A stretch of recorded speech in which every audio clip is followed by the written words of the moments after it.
liri dhe të drejta të barabarta. Zoti Luguri, çka kujtoni si momentin më të vështirë gjatë kësaj periudhe, gjatë këtyre viteve sa keni qenë i burgosur? E thatë edhe më herët se dhuna ka qenë thuajse përditshme dhe sigurisht secila ditë i ka pasur sfidat e veta. Po kulminacioni ka qenë pra dikun në muajin maj, pra kur na kthejnë pra në mënyrë të organizuar nga Serbia, nga burgjet serbe, i mbledhin gjithë shqiptarët burgosurit politik nga për burgjet serbe, sepse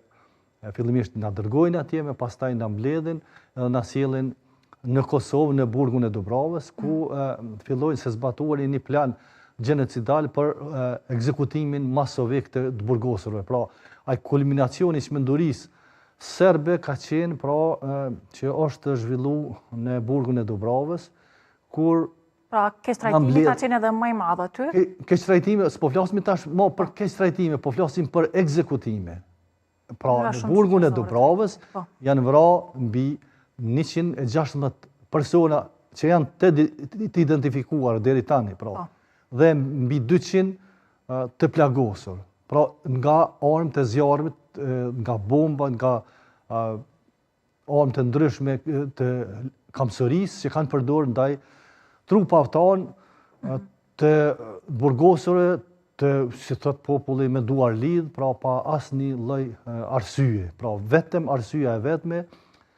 ishte që ishim shqiptarë. Keni qenë një farforme dëshmitar, pra keni parë përçafërmi gjithë këtë krim të kryer? Natyrisht jam i mbijetuar me kësaj masakre,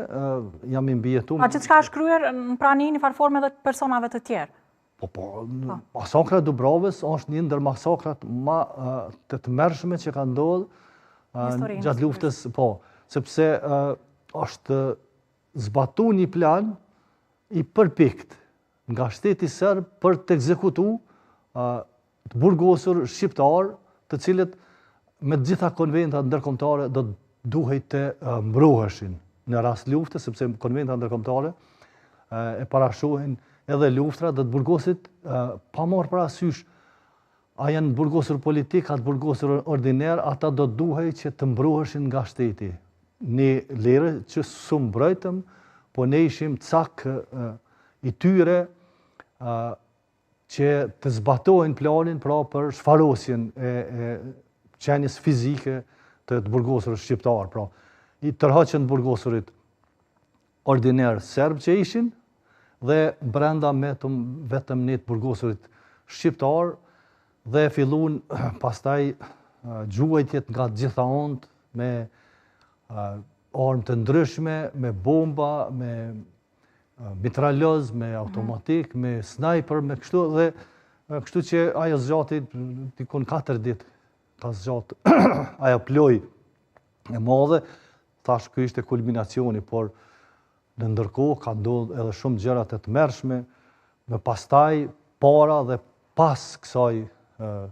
tragjedie, pas kësaj masakre, sepse ne na morën me pastaj me 9 qershor, na morën me veti si peng në Serbi, pra kur u tërhoqën forcat serbe, neve na morën një pjesë të Kosovës, pra ajo pjesë e Kosovës ishin trupat tanë. Dhe për ne edhe 12 qershori që llogaritet si 11-12 qershori si llogaritet si ditë e çlirimit, për ne nuk ka ndodhur, domethënë ai çlirim ka ndodhur për pjesën fizike të territorit, por për ne nuk kishte përfunduar lufta, për ne vazhdonte edhe